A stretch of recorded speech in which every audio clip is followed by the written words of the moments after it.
House guests, please come to the living room.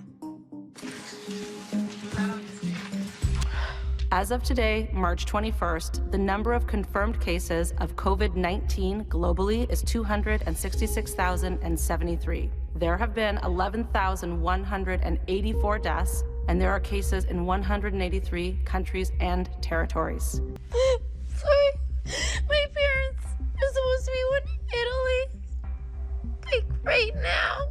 America's staring at another grim week. New cases and deaths will spike again.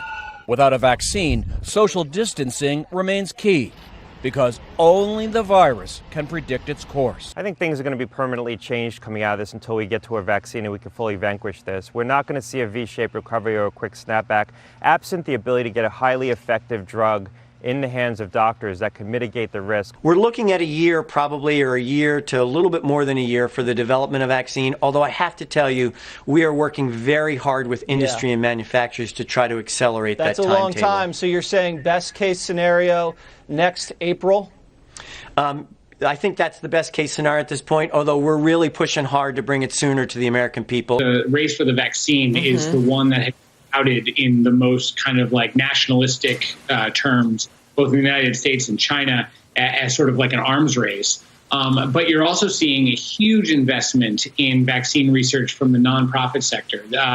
Frankly, historically, vaccines have not been big money makers for the big drug companies. So it tends to be driven by the nonprofit sector. Will China come up with a vaccine for this before America? That's another question. And will they be honest about it if they do? You can start to see how the story ends, right? They will have a vaccine. Will it be 12 months or 14 months or 18 months? It's still very open-ended up to the point where there's a vaccine that's widely available. Where this ends, like, where are we going to really normally go back to work? What's normal going to be?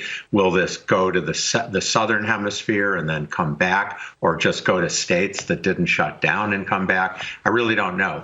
Well, I'll be honest with you. I don't think the vaccine is going to be the ultimate solution, in my personal opinion.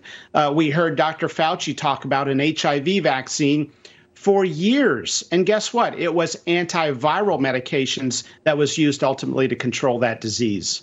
We may see the beginning of a resurgence, and that's the reason why we're pushing so hard in getting our preparedness much better than it was, but importantly, pushing on a vaccine and doing clinical trials for therapeutic interventions so that hopefully, if in fact we do see that resurgence, we will have interventions that we did not have in the beginning of the situation that we're in right now.